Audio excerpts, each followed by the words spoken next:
My kitten, well, he's a full-grown cat now, but the first night that I had him, he took a shit on my bed in the middle of the night. What's her name? Amber Heard?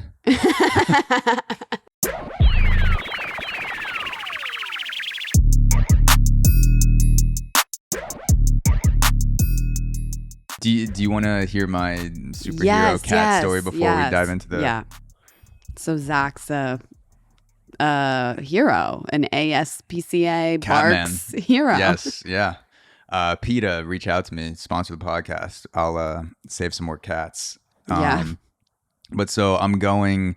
This is on Long Island, so there's a path right next to my parents' house, and I'll go on a walk usually twice a day, so morning and then sometime late afternoon. And I go on a walk around 8:30, 9 o'clock in the morning, and I'm passing this sort of patch on the side of the grass. It's like where the woods are. And I look down, and at first I think it's squirrels because it's so small. Mm-hmm. Like, just could have been 8 inches long at the most, like just some furry object. Yeah, wait, like complete newborns. Okay, this long, not including the tail. Like literally, it could have been like one of those donut, like a small donut that you're just like holding in your hand. It's just like they're all head. Like, their little bodies are 100%. So small. So I like kind of doesn't even register in my head, and then I'm like, wait, let me go back. Mm-hmm. And I look down, I'm standing over it, and I see a cat, like one of the kittens is kind of just like chilling next to the other ones. And then 2 more cats, like their heads are buried into each other. And so it's just like this circle fur ball of 3 newborn kittens on the side of a trail. And I was like, I started walking a little bit, and then I probably got about 50 yards away, and in my head, I'm like, fuck. Like, I was so pumped to start the day. I was like, I don't want to have to deal with this right now. I could just walk by, and I'm like, the mom is somewhere around. Like, this is just, she'll come back eventually. She's probably just wandered off. And then I turned around, I'm like, fuck, all right. And I called my girlfriend, and I was like, hey, there are 3 literal, like, week-old, probably newborn kittens just on the side of the trail. Open? Do you know? Two of them were, because no, one of them was the one that was kind of like solo chilling, but then the 2 were asleep. Okay. But they looked really, really young. Like, so it's hard to imagine they were more than a month old. They're kind of late. I mean, kitten season is like spring, so this is a late. Yeah, this is a late birth. It could have been. And this is just like my zero knowledge of cats, where I'm like, yeah, they're probably like 3.5 weeks old, just based on the size that they are. They're way younger, probably. Yeah. So that, like, I think they're about a month, but. Okay. I call my girlfriend. I'm like, hey, there are 3 newborns on the side of the trail. I don't see a bigger cat around. What should I do? I'm just gonna go back to the house if the mom's gonna find them. And she's like, I don't know, maybe call the animal shelter or something, just someone nearby. So I call the animal shelter and say, hey, there are 3 newborns. Can't really tell if the mom abandoned them or the mom's around, or like, someone dropped them off and just left them. I doubt it was that. But the guy's like, all right, if you come back there in a few hours and the kittens are still in the same exact spot and there's no mom around, then the mom probably abandoned them. That's like most likely what happened. And so I'm like, all right. So I go back to the house. It's like work a little bit. I go on another walk around 2-3 p.m. So this is at least 5 hours later. Same exact spot. Still there. Almost the same position, except one of them is like kind of in like as much as a kitten could be perked up, looking at me. Yeah. And barely making a noise. Like, I took a video and I was trying to send it to my girlfriend, and it was literally just going like, oh.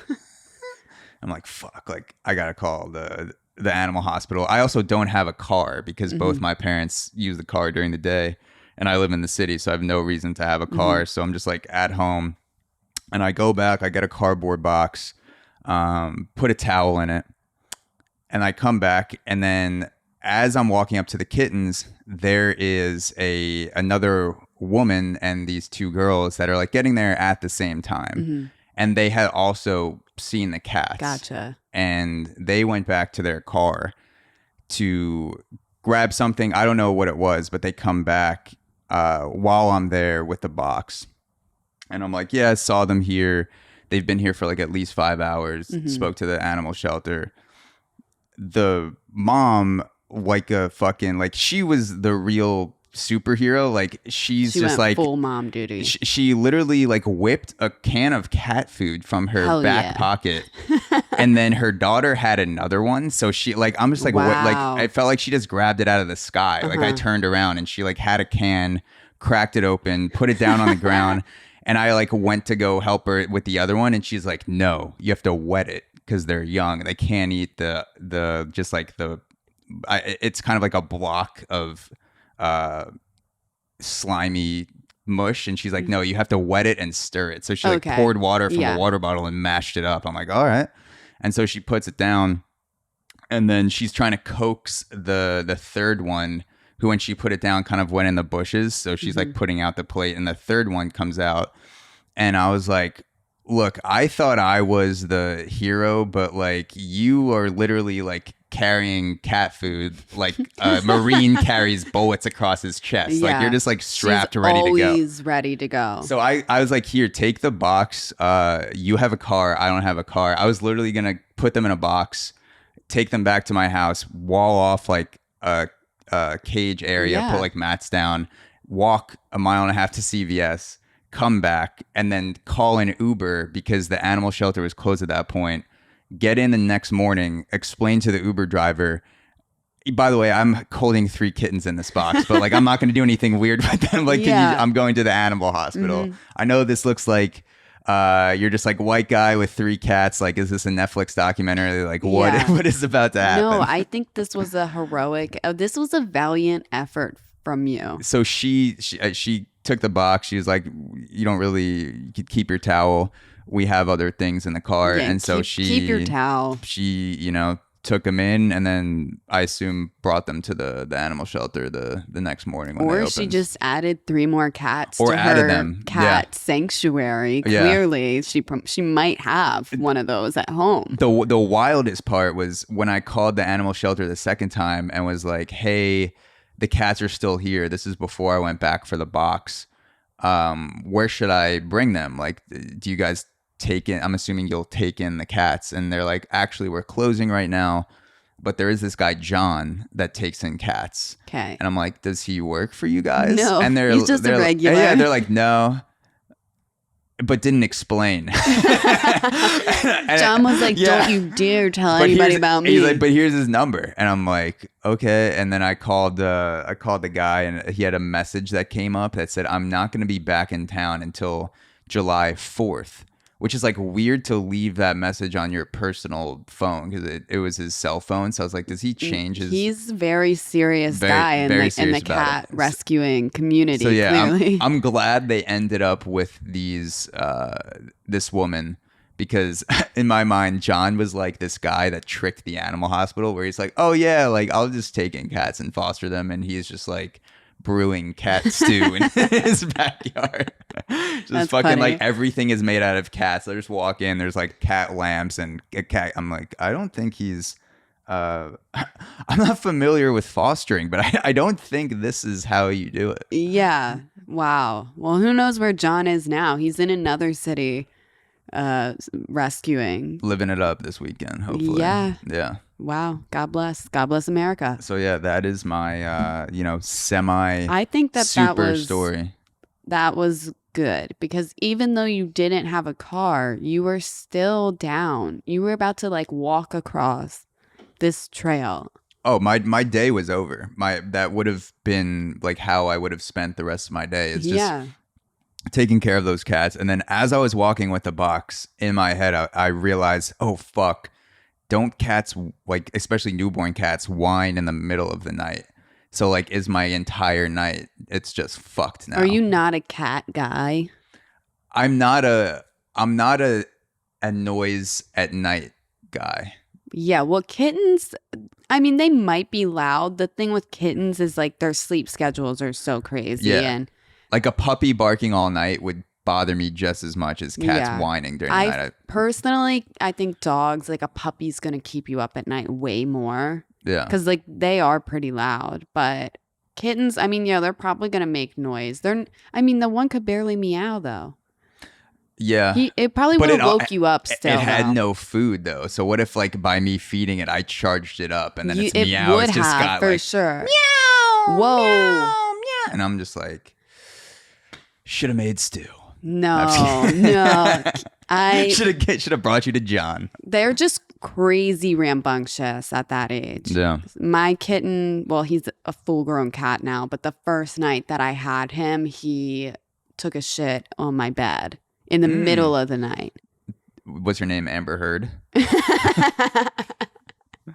No, but that also happened. But no, Did she sue you after the cat for $10 million? Yeah, and then fled to Spain and didn't donate to charity. And hooked up with James Franco. Wait, and Elon Musk. Yeah. In the elevator. But yeah, so that's what maybe could have happened. You could have just got shat on in the middle of the night. I mean, who doesn't sometimes? That's like any relationship, sometimes that's where it leads, and you have to make a game time decision in that moment. Am I going to run away or am I going to lean in to this, like, to do this I shit? want to try this kink out or not? And you just got to make a decision. Yeah. Yeah. So what stories have you been getting into this week? Because I think I started off last time. Yeah. Well, let's see what should we kick off with? Because I have has anyone been as big of a hero as me this past week? Let's find out. Is that even possible? No, actually. Well, you are the shining example of that. But so I saw that a woman has gone viral for burying her mother in her backyard. Okay. Yes. Definitely want to hear more. Yes. So there's a video which we'll share. And it's really not that. Well, now I'm seeing a video of our Stockton Rush in his little submarine, which is a totally different story that we don't need to get into. Yeah. But because it's very long. But yes, so this woman, this video, basically, I saw it on TikTok. It's on Twitter. It's trending. This is her backyard, and it's basically, the backyard is not very large. It's basically looks like an urban backyard. Yeah. So not a lot of grass. Actually, I see no grass. I just see like dirt. And is she dancing on the grave? She's dancing around the grave. That's like a weird thing. Yeah, so this video is of her in the backyard, in her yard that's really not very big. It's not grassy. It's literally a dirt patch. And then there's this massive tombstone, a very beautiful tombstone, and like turf around it. And the turf doesn't even make sense around it because it's very patchy. But she's just like dancing, having the time of her life in her mother's honor. Yeah. And I thought that was really interesting. Would you bury your mother or father? Would you bury a loved one in your backyard? Absolutely not.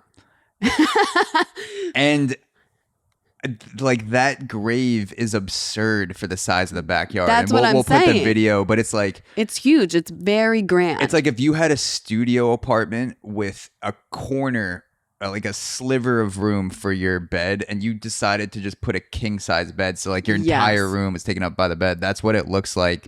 Like she's just like, screw the swing set, the fire pit, the like fucking patio. I'm just every morning I'm gonna get up and have a cup of coffee on mom.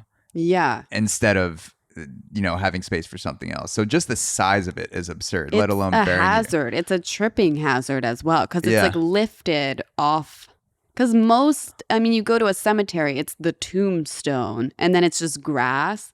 This is like, it's the tombstone extended onto the earth. Yeah. So you could literally trip and die on this tombstone. It is a hazard for sure. But I'm wondering what her relationship was like with her mother, because this could be something that's nice and you're happy about, or it could almost be a flex on your mom where you're like, I fucking hated my mom and now I get to look at her in the ground. Like before I even kiss my kids good morning, I go outside and I look at my dead mom. I'm like, that's right, right? bitch. Like you're in Yeah. the ground, you're not coming back. And then you start your day and you're like, that felt so goddamn good to see my dead mom. And then I was also thinking, I was like, does this make her property tax exempt? Because That's a good point.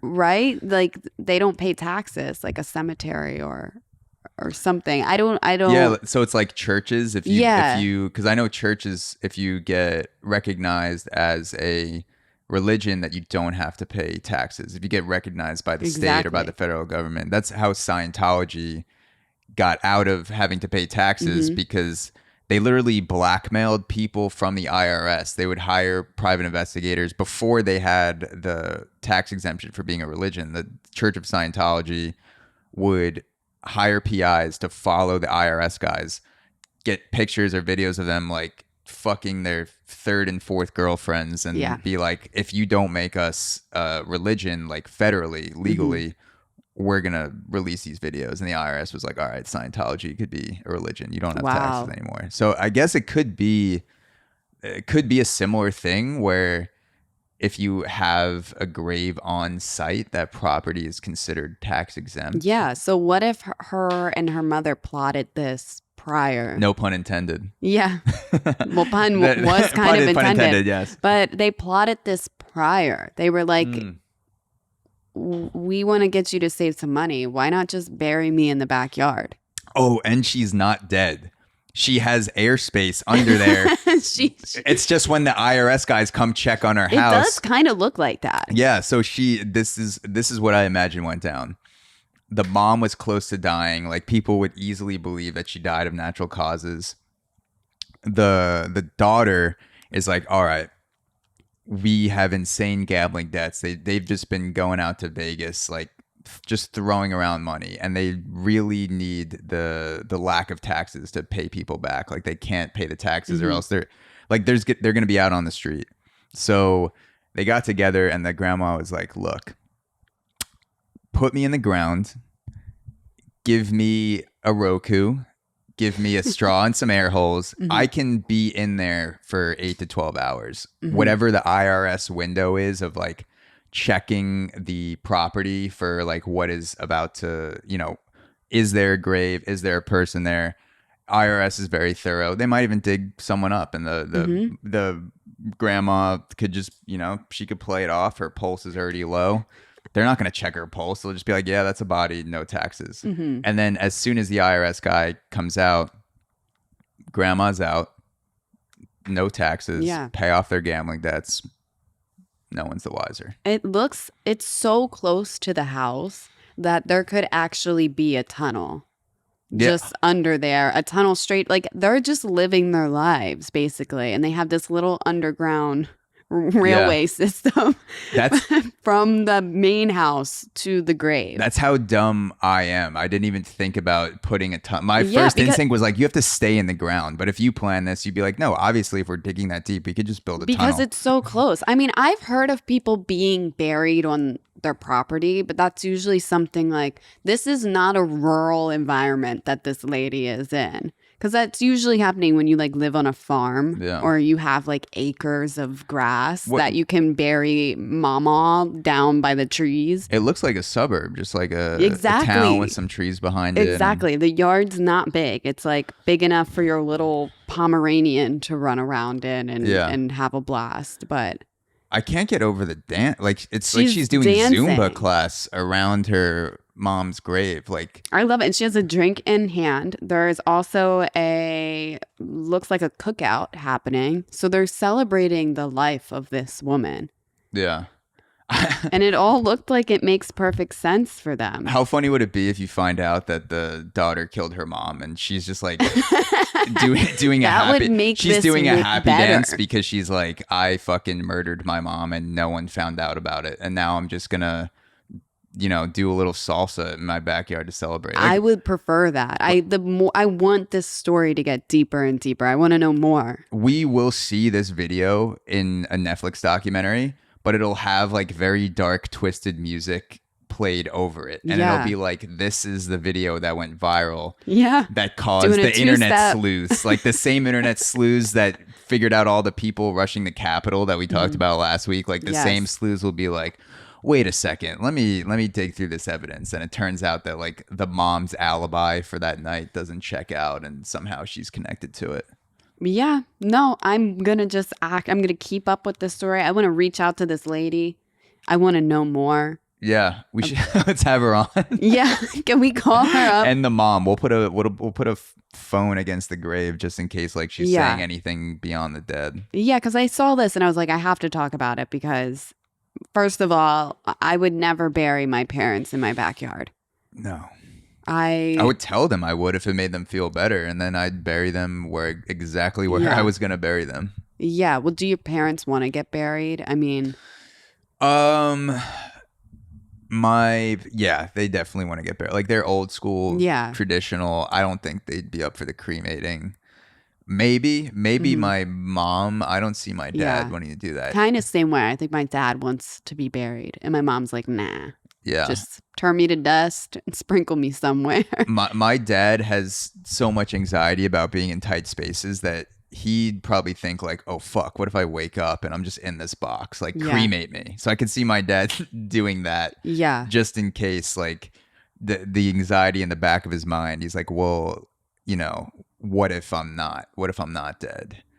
I think we'll know. Yeah. Usually there's like a good week between the time that we think you're dead Mm. and then the time that we put you in the earth, Yeah. because there's like the viewing and the funeral.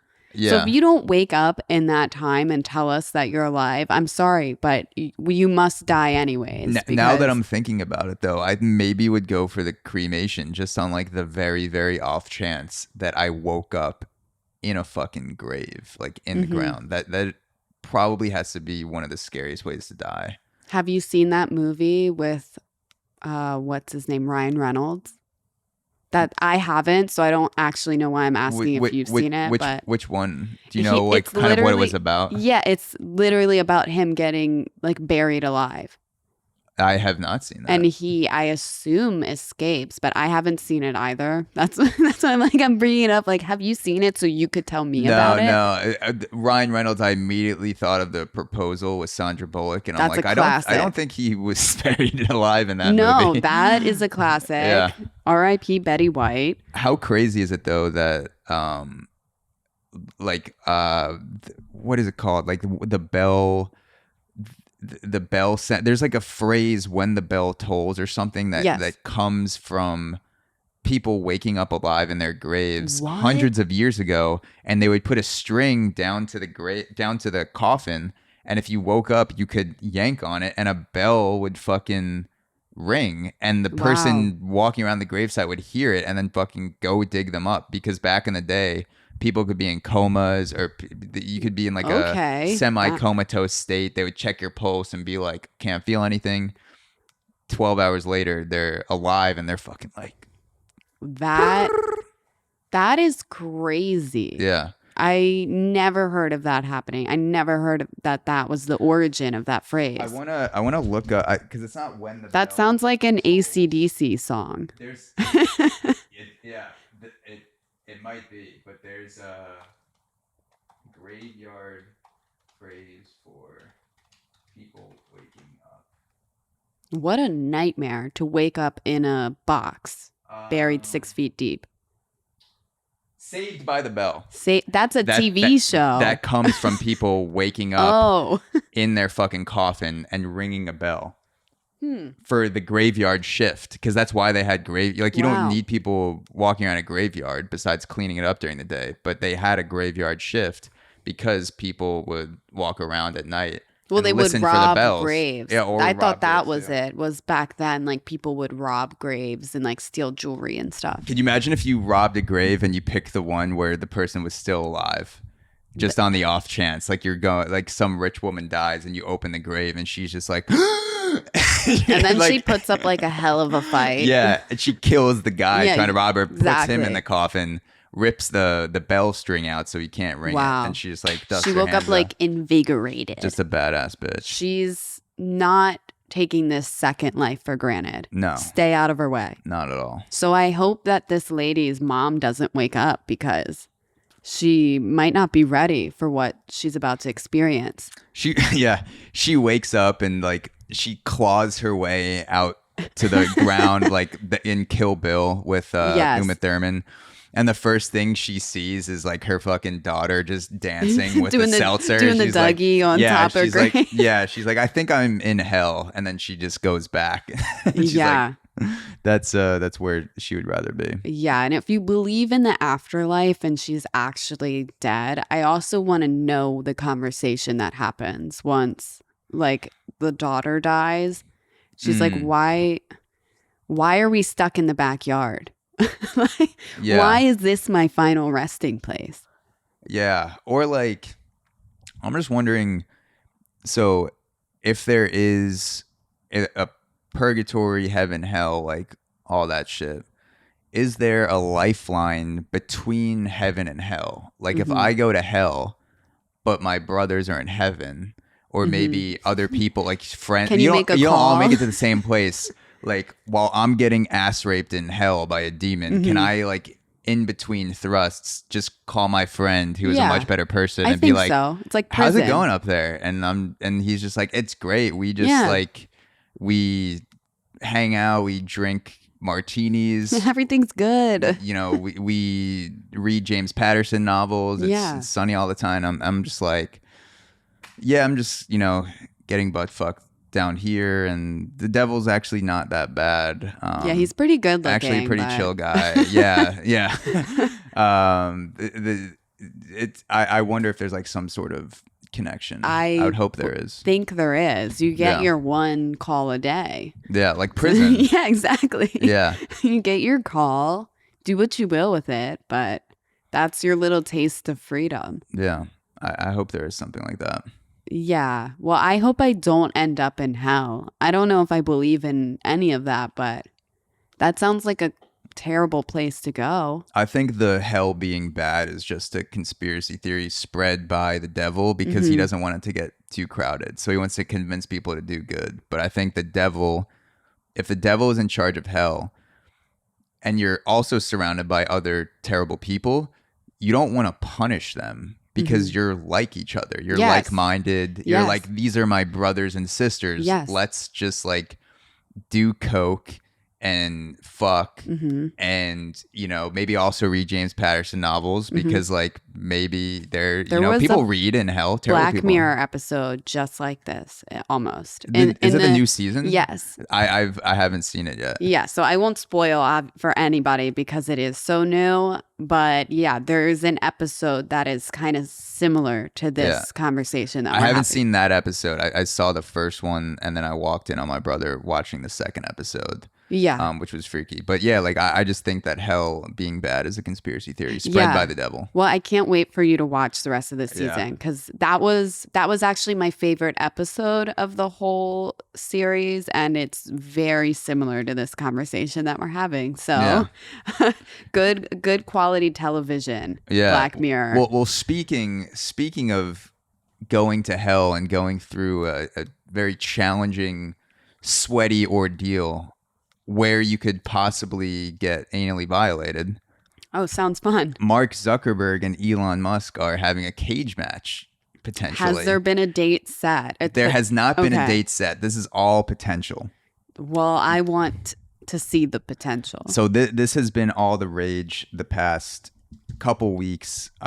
Just like normal news, but also just like MMA, UFC, like all of the people that cover that sorts of thing. They're like speculating on who would win a cage match, who has the skills, who doesn't have a skill. So this is just, I pulled one of the more generic articles summarizing the match, and then we can dive into it. All right.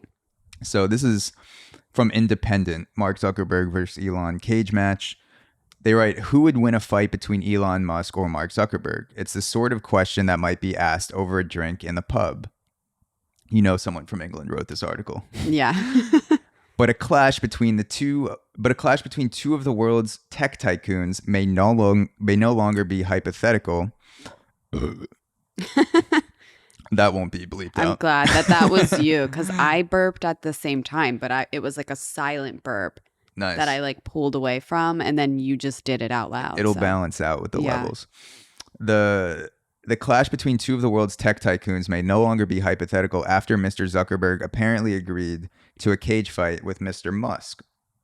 When rumors emerged earlier this month that the Facebook boss, a jiu-jitsu enthusiast, was looking for a rival, SpaceX and Tesla founder Elon Musk tweeted that he was, quote, up for a cage match.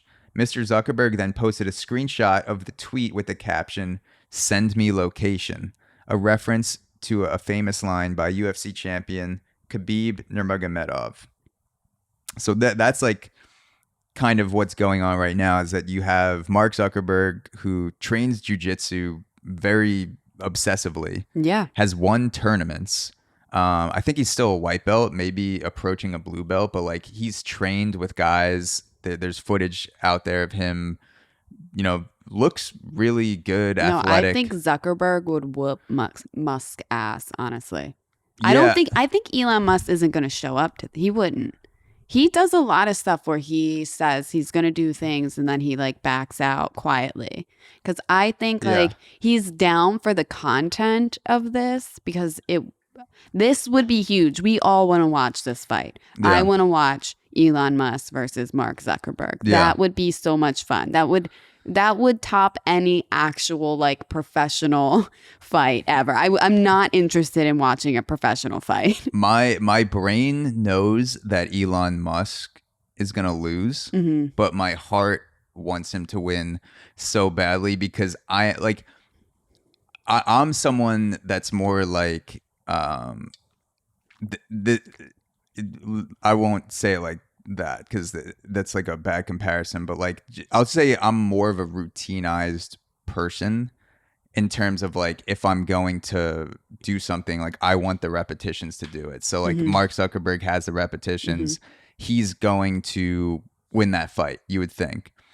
But I'm a fan of people that are not like me, that are still successful and are like the underdogs. I want the underdog. Beast mode. Yeah, like if I was Mark Zuckerberg, the most entertaining outcome would be if I got knocked out by Elon Musk. If he chokes out Elon Musk, that's like, yeah, dude, you do jiu-jitsu, Elon doesn't do shit. Like, that's the expected outcome. I'm a fan of the person who doesn't prepare at all and just walks in and you don't expect it, and they just throw a fucking knockout blow, and you're like, everyone just rises to their feet immediately, and they're like, oh my fucking god, like Joe Rogan's on the side of the cage, he's like, best fucking fighter, like just like absolutely electric. I don't think that same outcome would occur if Mark Zuckerberg choked him out or beat him, because it'd be like, of course, like it would still be entertaining, but it wouldn't be like the same level of energy. Yeah. Well, so wait, did they say what type of fight? Like cage MMA rules, I assume. So striking, okay. So like grappling. Thinking like Conor McGregor. Yeah. Okay. Conor McGregor. Because I'm not familiar with like all the different styles, but so I have seen both Mark Zuckerberg and Elon Musk just paparazzi photos of them like at the beach. So I know what they look like underneath the t-shirt. Mark Zuckerberg has gotten better looking. He's like, for sure. He's pretty ripped. I mean, he looks like a lizard still, like a lizard person, but he is pretty fit. Elon Musk, on the other hand, not looking so great. Looks better with clothes on. He did recently start doing Ozempic, the fucking like diabetes drug. As he should, right? And good for him for getting the hair plugs too. He's definitely pro like men doing like body changes. Yeah. So he's not muscular, Elon Musk, but he is thin. He doesn't look as dad bodish. I don't think that's. I wonder what Zuckerberg's on. Like, I think Zuckerberg just goes to the gym, but if he's on something, I want to know, because I'm like, okay, Ozempic, that's probably not really great for the fight, though. If I were Zuckerberg or Elon Musk, I would juice for sure, because why not? They're not going to test them it's a fight. I Like you're think not going Elon will professional. juice. I If a hope date gets set, I absolutely think Elon will go so hard. I hope he's shooting Winstraw directly into his This is asshole. the content I want to see. Yeah. I want to see these celebrities and just like billionaires or whatever. I want to see them fight each other. This is the type of world that we live in. I care more about the outcome of Elon Musk versus Mark Zuckerberg than I do the Russia-Ukraine war. Like Here in America, yes. like the possibility of Russia taking over the world and like the next generation of Americans are just all speaking Russians. Like if Germany won World War II and like everyone's speaking German in America, like that, for whatever reason, this is like how much of a dirtbag piece of scum I am, is that like that doesn't register above the threshold of like, I wonder if Elon's going to knock Mark Zuckerberg out in 2 weeks. Exactly. I'm paying pay-per-view to see that. Like that is a fight I think all of America would get behind. I would want to, those ratings, I mean, I truly think this could be a beautiful test. Yeah. I don't know who's winning the Russia-Ukraine war right now, but I'm going to follow every second of coverage up until this Mark Zuckerberg-Elon fight. Like I'll know what Mark Zuckerberg ate for breakfast 3 days before the fight. Like I watched one video. This is how we should solve things. They should put Putin versus, I don't know his name, but I know his face, the Ukrainian guy. Zelensky. Yes, they should just fight it out in a cage match. Putin would destroy Zelensky. I don't know. Like Zelensky's pretty small and like I think he's pretty nimble. So Putin apparently is a jujitsu or not jujitsu practitioner. He does some sort of wrestling. Okay. Like legit is a martial arts guy. Like is a practitioner. Also is in the KGB. So like I want to see it all. You learn. You know whatever he's doing when you tap someone on the wrist and then their pulse stops 2 seconds. Like, whatever all that KGB stuff is, he knows how to do that. Plus the martial arts. Zelensky. If I definitely do think, Putin would still play dirty. He would have like a poisonous powder or like something poisonous on like his wrist, and then would just like casually suffocate Zelensky. He would ride a white horse into the cage, shirtless, and the entire carpet that leads up to the cage would all be sand. Like he would turn it into a beach. The Russian national anthem, like his chest just like saluting the Russian flag, riding on the most majestic horse you've ever seen. Like Zelensky, I don't know exactly what his entrance would be. I feel like he's coming down from like a chopper. So I just see him like with like the zip line, like nimble dropping into the arena. Yeah. In his little, like he's always wearing like combat green. Yeah. I mean, he looks fit too, but he's just probably like half the size of Putin in height. We should, you had a great point where we should decide the entire fate of the world based on a cage match between leaders. Yeah. It wouldn't drag the war out. Like millions of less people would die. Regime changes would happen like in an instant. Like as soon as whoever's choked out. First of all, like it would be to the death because if Zelensky beats Putin, Putin's not going to be alive in the world that Zelensky creates, and if Putin wins, Zelensky's a dead man anyway. So like you could literally make the rules to death, and both guys would be like, like I don't want to be alive if I lose because I'm going to get killed anyway, regardless. And you have instead of dragging on a war for 5 years, you have 5-minute rounds. You get Herb Dean to referee it, the guy from the UFC. Okay. They do weigh-ins. Yeah, I want everything the same. I want the ring card girls. I want everything to be to professional media standards. They would have the face-off. Yep. Where they're both staring at each other. And like trying to like intimidate one 100%. another. I think because of the level that it is, because it is a war, you should be allowed, like almost in Who Wants to Be a Millionaire, where you get to phone a friend, you should be allowed one thing in your arsenal that is not just physical combat. Like whether you have a sniper on Putin's side or Zelensky has like a fucking like Ukrainian sword master. Like if you're about to die, you could push the button and like both of your arsenals come out, and like Putin could have his guy, you could have your guy. And so it's like more of a war. Like people are building up. Well, then it could be better to do it in a different arena, like a more like a football stadium. That way we could set up like environment, like Hunger Games style. I was imagining something like Hunger Games. So then it's like, yeah, they can physically fight. They're going to have to. Like, they have to die. Yeah. One of them has to die. This is Hunger Games. Like, one of you must die by the end of this, or both of you will die. There's no cage. It's just like you're in the middle of a field and there's some trees around. There's like the artificial edge of it, like Hunger Games, where like all of a sudden you just like can't go through the force field. Yeah. I don't want guns, though, because I think that could spoil the fun. Because it could be over too fast. That's true. Only like medieval weapons allowed. I like that.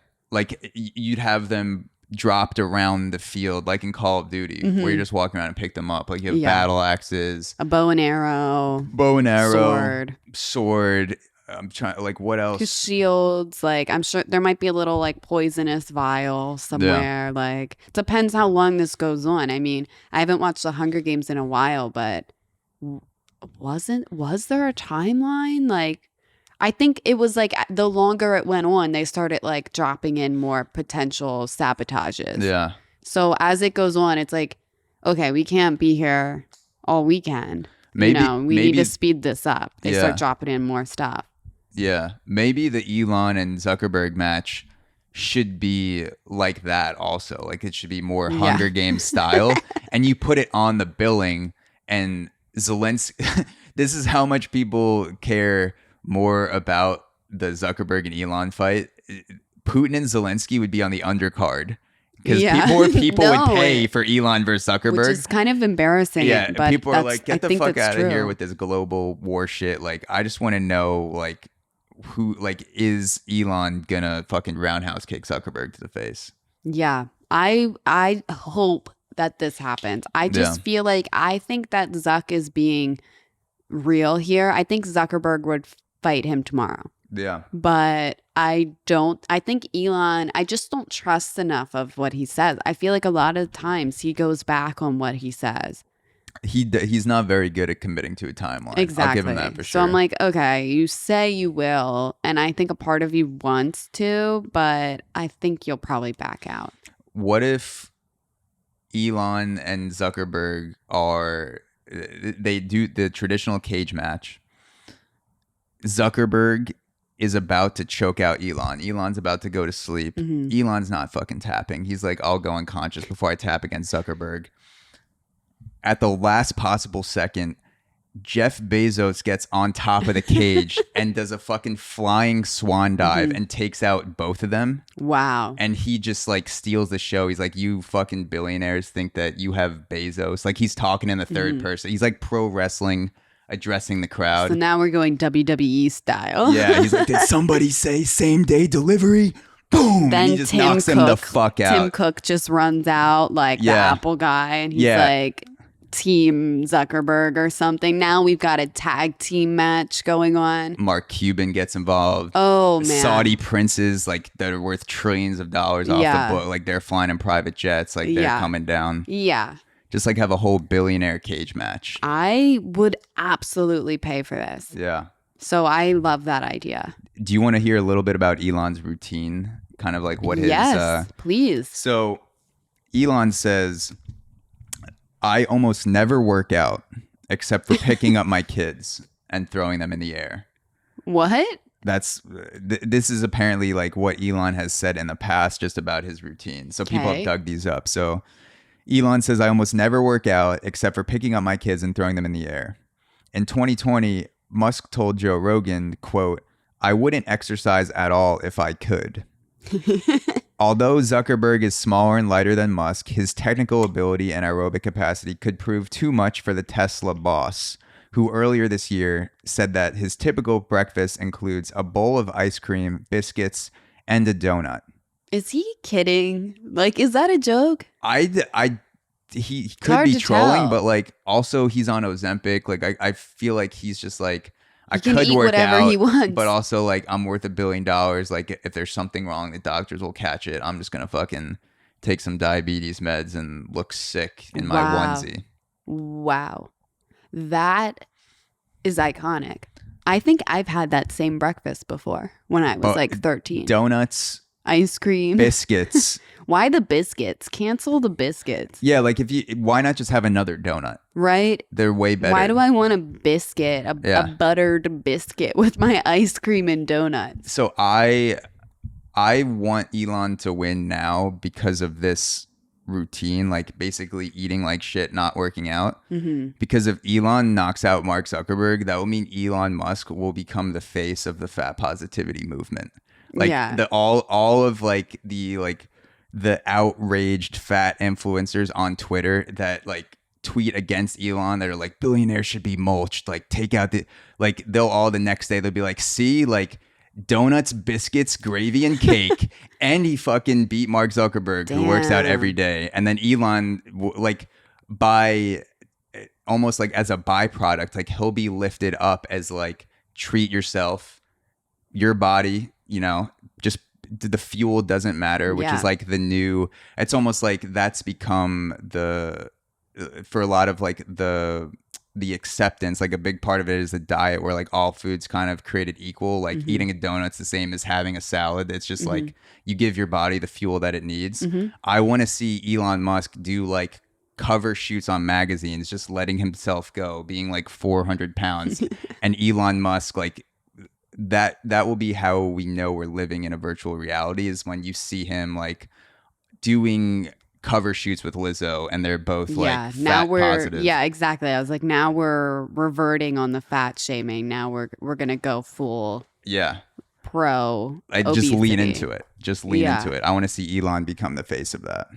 Yeah, me too. For sure. And I want to see that fight so bad. Yeah. I hope that changes the world.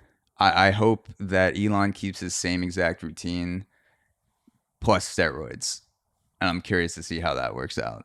Yes. And even if they schedule it from like a year, I'm cool with that. I want to get it like a documentary of the process that they go through to get there. Yeah, that would be so fun. Like they're following Mark Zuckerberg for the week before the fight, and he's like, get up at 4:30 in the morning, have my first protein shake, do my first session of jiu-jitsu, then weights, then back to jiu-jitsu, then I have my second protein shake, then I have chicken and white rice. And then the camera crew following Elon is like, the camera crew is asking his assistants, like, when is he going to be up? It's like 3 p.m. already. Like, is he going to get up and train today?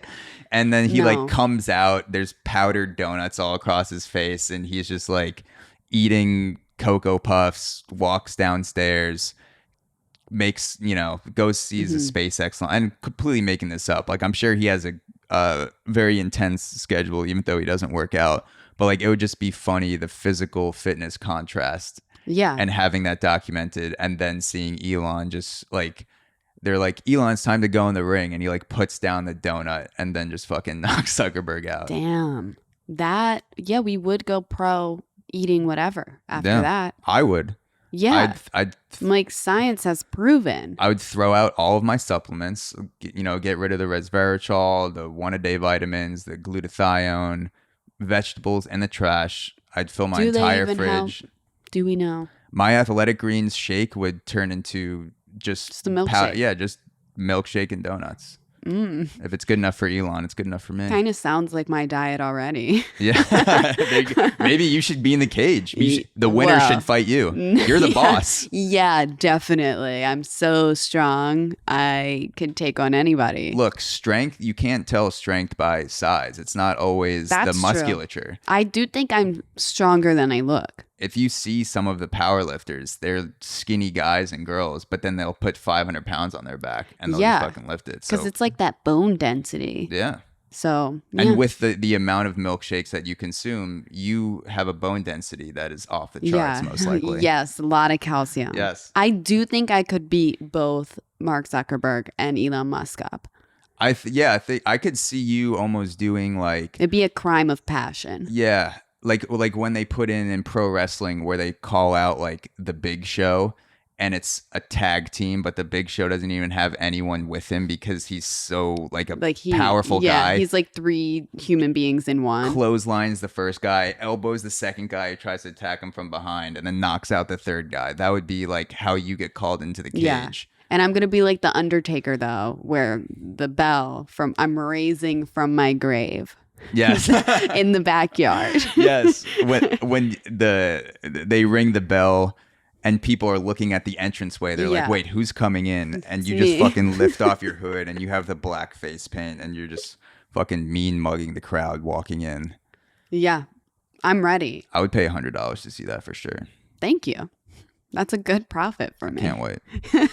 Thank you. What another diversified stream. Yeah. Of revenue. I'm about to be a cage fighter. We're all over. You're going to be a cage fighter. You're already a podcast producer. You're a podcast host. Like, you're killing it. I'm a busy lady. You're going to open a financial institution to like show other people how to live like you and invest like you do to also become a cage fighting podcaster. The only thing I spend my money on is milkshakes and donuts. Yeah. And we'll start the steroids too, because I think that really can make a difference. I wonder what I'll look like. I know a guy. Okay, great. I can't wait to try it. Call him Winstraw Wally. I don't need the Zempic though. I'm already. I mean, look at me. I'm we'll get slender you as we'll can get you be. the opposite of that. We'll do a shot. Yeah, we'll I need do a like bulk a shot of those like milkshake packet weight gainer things. We'll Nice. just put that in a syrup, mix it with the Some roids. Ensure protein. So yeah, exactly. Ensure and fucking anabolic. We'll get a cocktail and just mix it all together. Beautiful. I can't wait. And I wish I had a smoother transition, but this story feels totally unrelated. I can't guarantee you'll be alive for long after the fight based on what we're putting in your body, but you'll at least go out on top. I will die a hero. Yes. Like you. Kid and savior. Yes, exactly. You won't be as big of a hero as me though, because I did supply a cardboard box. But you'll go out pretty good. Pretty legendary. Yeah. You won't be able to forget it. Absolutely. Never seen anything like it. 100%. Well, so on to a different story. This is from AP News and many other news channels. I saw this story. The headline is Illinois man charged after telling police he shot himself in the leg. So more to this story is that basically this dude was dreaming, and I will read more of the article as we go, but he was dreaming and he shot himself in the leg, like in the dream. He thought there was an intruder, but he himself was the intruder. Okay. So I definitely need to hear more for sure. Yeah. So. But there was an actual bullet involved. Like, yes, I assume he probably had the gun in like a nightstand. Hopefully it wasn't under his pillow. I mean, listen, people, we need to take a little space from our guns, okay? At least put it in the nightstand. He sleeps with it like the tooth fairy. He's right? Like, I lost a tooth. I think some people do. I lost a tooth. Another round in the chamber. Exactly. So I'm assuming it was in his nightstand and he was having a crazy dream and he reached in the nightstand and like shot himself in the leg. So all right. He's a 62-year-old man, so old but not super old. Hopefully old enough to be lucid. Yeah. And, 62. So you're fine, right? 62 is like 40 in 2023. You're good. Yeah. Wow. Okay. So apparently he shot himself in his leg, which your leg is a pretty dangerous place to, if you shoot yourself in the thigh, like that's pretty dangerous because you have some serious veins your in femoral artery. People die from getting shot in the thigh all the time. Exactly. So he shot himself in the leg. It says basically a suburban Chicago man is facing firearm charges after he told officers he accidentally shot himself in the leg while dreaming that an intruder was breaking into his home. He is 62 and he was losing a significant amount of blood. So he said, I had a dream that someone was breaking into my home, and during that dream, I retrieved my .357 Magnum revolver and shot at who I believed was the intruder. Meanwhile, it was he himself, which is kind of insane. Like, you buy a gun to protect yourself, and all this time, you needed to protect yourself from yourself. What you really needed was a lockbox. Yeah. Wait, What you really needed was a safe for your gun. so he was dreaming. Yes. He had a dream that someone broke in. Yes.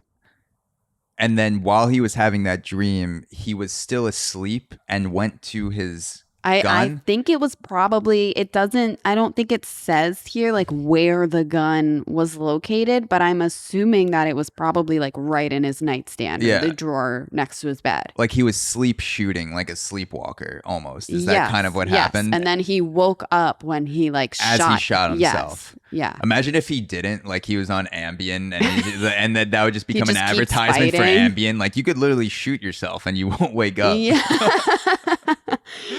I think that's actually true. Yeah. I've seen people on Ambien and it does do crazy things. I've never taken it before, but yeah, I've heard stories about people doing like fucking baking 7 cakes in the middle of the night. My sister has like sleeping issues and I don't know if she takes that anymore. Not really my business, but she had taken it previously in her life. And when I used to like spend the night at her house, my sister and I have quite an age gap. So she already had a house when I was She's 92, you said, right? Yes, exactly. She looks great. She's the grandmother from the first story. Yes, exactly. Okay. So she's buried in my backyard right now. But okay. I see her from time to time. That was that thing at the barbecue at your house this weekend. Yes. I was wondering who that was. Okay. Yeah. So she creeps in at night when she's on Ambien and she comes through the tunnel underground into my kitchen. Okay. And I have actually seen her though, like fully appearing to be conscious, but and cooking like on the stove, like cooking on a gas stove, pancakes at like 2 a.m. Are her eyes open while she's doing this? Oh, yeah. Is there anything weird? Because I'm so interested. Everything's weird. I've never seen someone sleepwalk though, but like, is there something to you that's kind of off besides the action that she's doing, baking it in 3 a.m. Like something about her eyes or her body language where you're like, oh, she's not there. Like if you had a picture of her sleepwalking, just her face. Versus a picture of her awake, what would be the differences that you think you'd see? Not much. I guess like my sister's just dead in the eyes all the time. I mean, well, no, the thing is that like she appears pretty alert. Well, I think the real thing is that things just don't make full sense. Yeah. Like the scenario is a little peculiar, and then her responses to things are a little peculiar, where she might place things. Okay. Like nothing is fully, it's like you're basically in like an alternative universe with this person. Got it. Where it's like we're in our home, but everything's a little weird with the way this person's moving around the home and placing things and doing things. Something's off. Yeah. But I don't actually, well, I mean, like I said, my sister's in the grave out back, so like I don't see her all the time. Yeah. but like you have seances and you talk to her. So this is how you find this stuff out. Yeah. So I might not be the best person to know because I'm not like, I don't see her every day. Sometimes she stays put where she's supposed to. So I can't study her behavior as much as I'd like to. Have you ever tried to play a trick on her while she's sleepwalking? Yeah, I mean, I don't remember too much now. You shot her in the leg. Yeah, Gotcha. I would have tried that if I could. But thank God, I mean, she could have shot herself in the leg if she had a 357 Magnum next to her bed. Yeah, that's big deal. That's like the James Bond fucking like heavy ass pistol. Yeah, you could kill someone just like hitting them with I'm that. not as familiar with guns, but I assumed it was like a handheld gun. I'm pretty sure that's like like a Desert Eagle style. It's like a big ass fucking gun. Damn. Like for a handgun. Damn. So yeah, I mean, I don't know how you can dream like that without having Ambien. Quite honestly, I want to test his system and know like how deep of a dream state could you be in? Yeah. What did the intruder look like? Did he look like you? Like, what did he look like? He or she? Yeah. I'm just wondering, what was, so he shoots himself in the leg. He wakes up. Mm-hmm. what happens next? Does he call the cops, you said, or like what? Yeah, because he's bleeding bad. Okay. So, of course, he like calls Okay. 911. They come out. And then, like, this is where the story gets really shitty for him. He, so he shot himself in the leg. Now he's bleeding. He's having a terrible start to his day. This is Mm, not the way I want to start my day, right? yeah. Not It's ideal. it's there are better ways. Like I've ordered the wrong breakfast. Hmm. Um that sucks. This is also kind of bad too. Yeah, it's close. I mean, not quite as bad as getting the wrong breakfast, but Yeah, when you order bacon, you get a sausage patty. It's like, like, ugh. ugh, my morning Uh, sucks.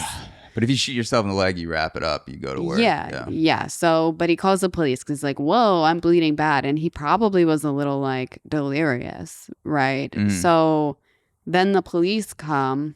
They obviously, like, they wrap his leg in a tourniquet. I'm sure there are paramedics around too, but they check his ID and he doesn't have a license, a current license to carry. okay. So now he's getting charged with 2 felonies. One for not having a license to carry, and Hmm. two for like reckless endangerment with a gun Yeah, or shooting a because it gun. wasn't stored properly, or like Yeah, the I mean, fact that he he shot it in literally his house was. shot exactly. But like, is that? I'm just wondering if he did have a license, Hmm. would he still get charged with reckless usage even though he's asleep? Like if it's never happened before and you have a gun, you and I don't know if this guy had kids in the house or whatever, but like Yeah. if someone breaks into your house, you don't want it locked up because you're not. It's like that old Jim Jeffries bit where you're like, oh shit, someone broke into my house. Like you see the guy, you're like, Mhm. wait right there. And then you like start dialing your safe. You're like 32, 16. Fuck, like that's not it. Wait, don't kill me yet. And you're like getting it out of your safe. I don't know. I mean, a lot of people have safes like in their bedroom, like right really close to their bed. And it's not like the old school knob. Like you can just Mm. a little 4-digit pin I and it guess pops open. I mean, if you have like a rifle, yeah, you need like the big safe. But my mom used to live next to a guy who kept shotguns under his bed for mhm, him and his wife, but yeah. just like racked in the ready position. And I Mhm. think all their kids were out of the house. But like, my dad would go on business trips sometimes, and my mom would be alone in the house, and she would see the neighbors, and this guy would be like, just so you know, if anything's ever wrong while your husband is away, I got 2 shotguns ready to go into my bed. Thank My you. mom's like, actually, that does make me Thank feel a you lot for better. your Like, service. yeah, that does make me feel safer. He might have been an ex-military guy, but like, yeah, I'm just curious to see like what was illegal about him shooting it. Was it the fact that he discharged it into himself? Was It it that he said discharged reckless it? discharge of a Reckless firearm. discharge. Okay. Yeah. I bet So you a good lawyer could get him out of that though for the dreaming aspect of it. right, like what are you to do? I was asleep. Yeah. I mean, I what am I supposed to do there? Yeah. Also, But if someone commits suicide with a gun, are the police like? Also, this is technically like they're approaching technically a they're approaching the felony. wife is who's still alive. They're like, Yeah. look, I'm sorry, your husband just passed away, but like technically we do have to retroactively Yeah. charge him with a reckless Yeah. felony. So like we're gonna need you to come with us. And the wife's just crying. She's like, what are you talking about? Like my I husband mean, just I blew feel her. bad for the guy. I'm Yeah. like, talk about a terrible day.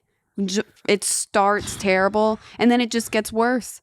It's like now this poor guy, he has a hole in his leg Yeah. and 2 felony charges Yeah. That I for mean one bad dream.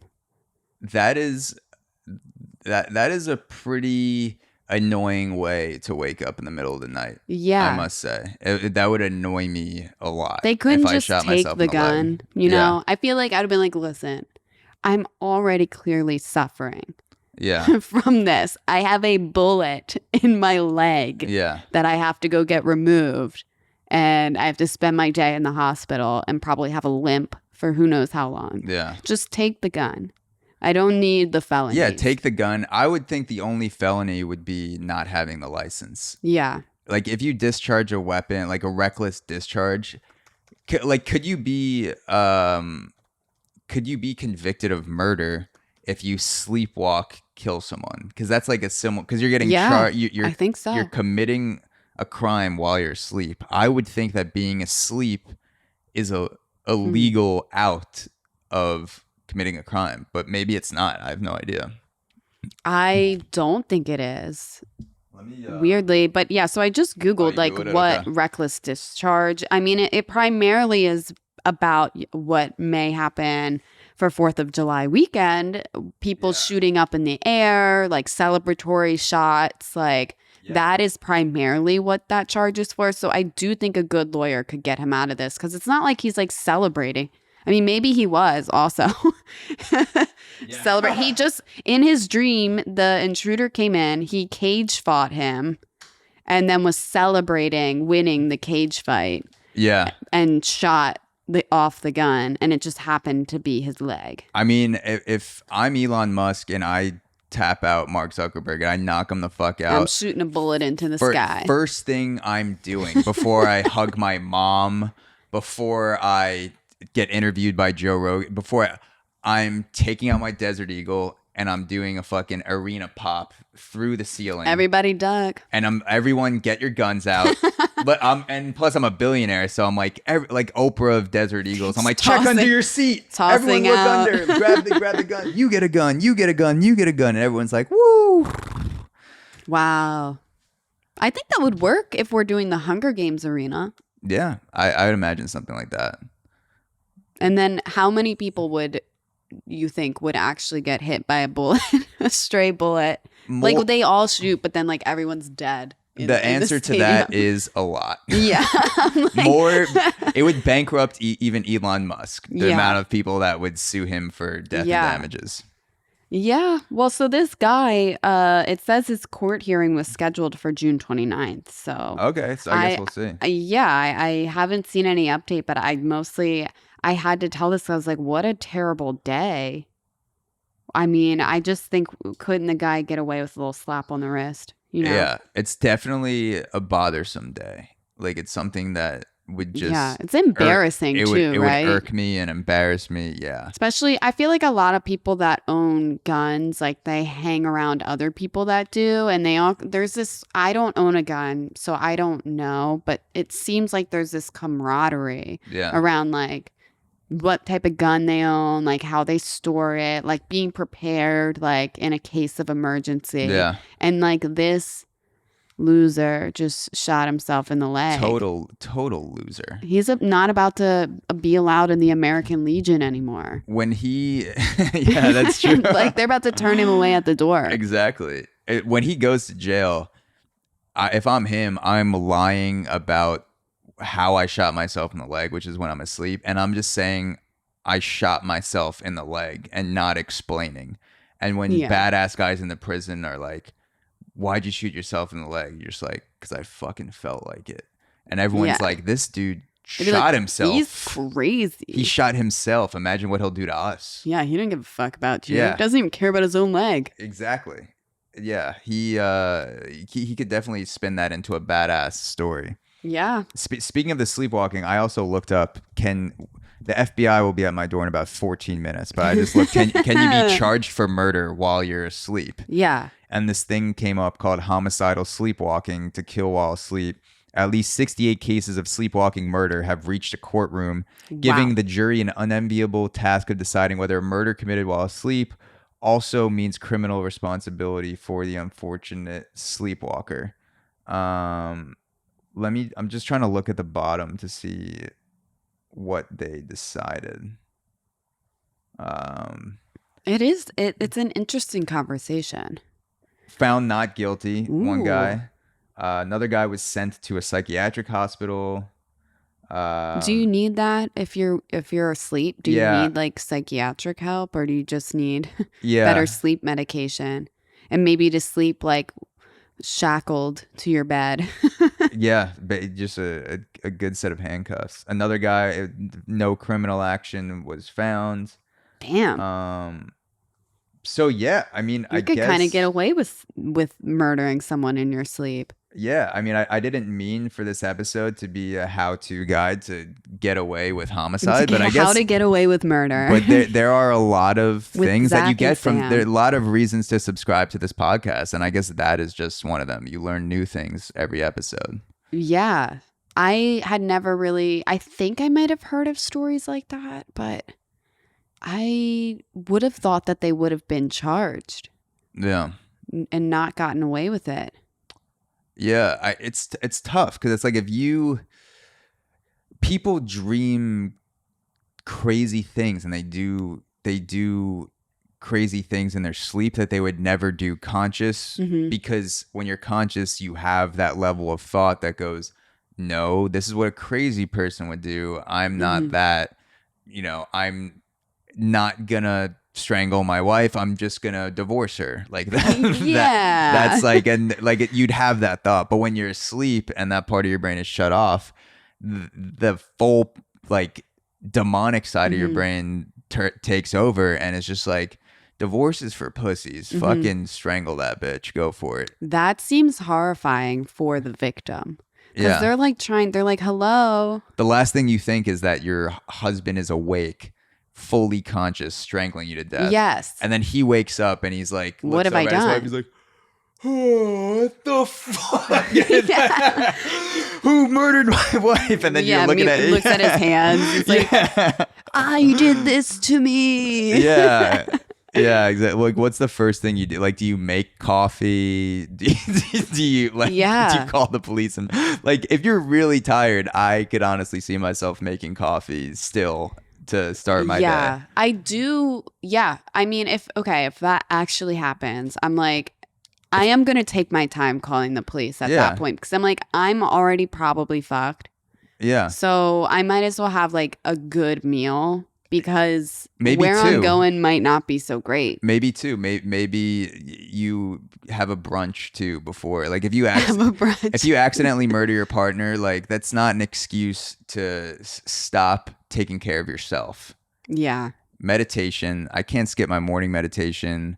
Want to make a coffee, go for my It might morning not walk. help with getting away with it though. Yeah, Because that's a thing. They'll be like, well, why didn't you call right away? yeah, the police are taking the report and they're like, okay, and you woke up and then you called the police, right? You're like, no, that's when I sat on a pillow for 20 minutes trying to calm myself down. And they're like, okay, understandable.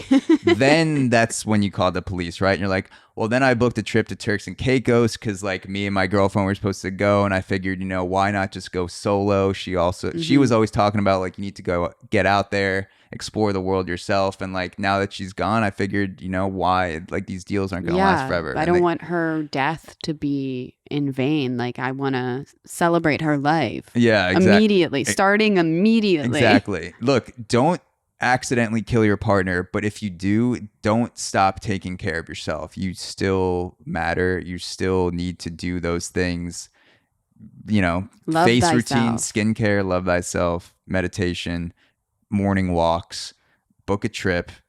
Don't make it all about your partner. Make it about yourself.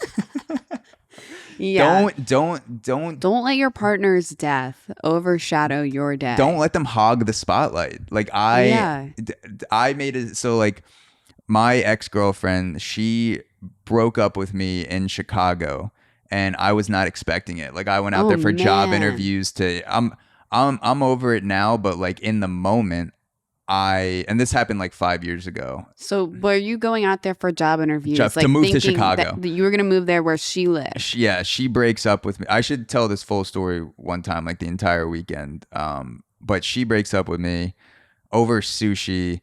I'm like almost starting to cry. Don't ruin sushi for somebody like that. She had the balls to ruin my Alaska roll and bring it up at the same exact time. I'll never forgive her for that. An Alaskan roll again. Exactly. I'd already mixed the wasabi and the soy sauce. I was like, I cannot wait to attack this roll. She broke up with me, and in that moment, like time stopped, and she's like talking to me, and I'm not even listening. And in my head, I made the decision like, I'm in Chicago.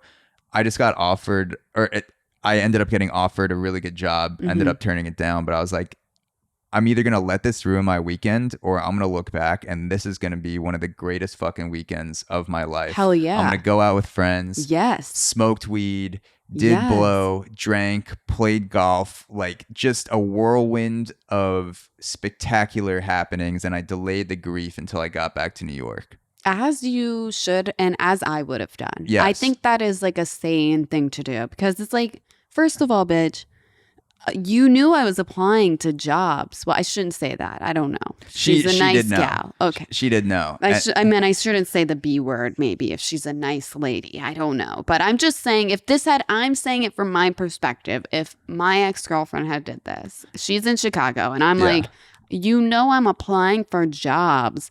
I am spending time applying for jobs and planning like a move to a different state and city for you. To the whole point that I'm literally flying out there to go to interviews. Yeah. And you have the audacity to dump me while you could have dumped me like a month ago.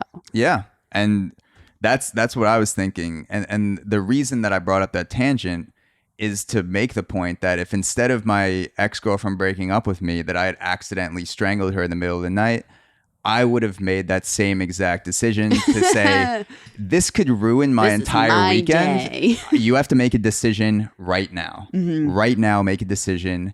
Would have done the same exact thing. I would have done the what did we call it? We basically had a circle with me and my friends, and I was like, I need to just not think about this right now. So we had a bong. We had cocaine, and we had shots of vodka, and we were going in a circle. What a time. And we called it Mary Jane Blows Tito, because Tito's vodka. Okay. And if I had walked into my friend's apartment and was like, guys, I accidentally killed Katie, which is not her name, for legal reasons, I would have been like, let's do the Mary Jane Blows Tito. I'll call the cops in a little bit. This is still our weekend. Let's go for it. Do you think all your buddies would have been like, all right? Or would they have been like, yes, you said because what that's in the what beginning? friends do. That is what friends do. Yeah, I would have just been like, I don't know if I heard him right. So I think I'll just snort this line and do that shot real quick. Well, one of my friends would have been like, as I'm walking in, probably mid bong rip anyway. And yeah, be like, they're busy. did you say she's dead? Are you sure? And then just like, you're like, all right, Sure.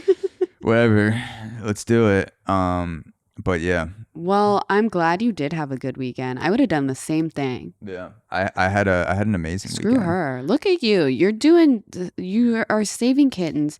You were flying out there. You were ready to uproot your life Yeah. for this woman. I was ready, and everything happens for a reason, Yeah, look at you now.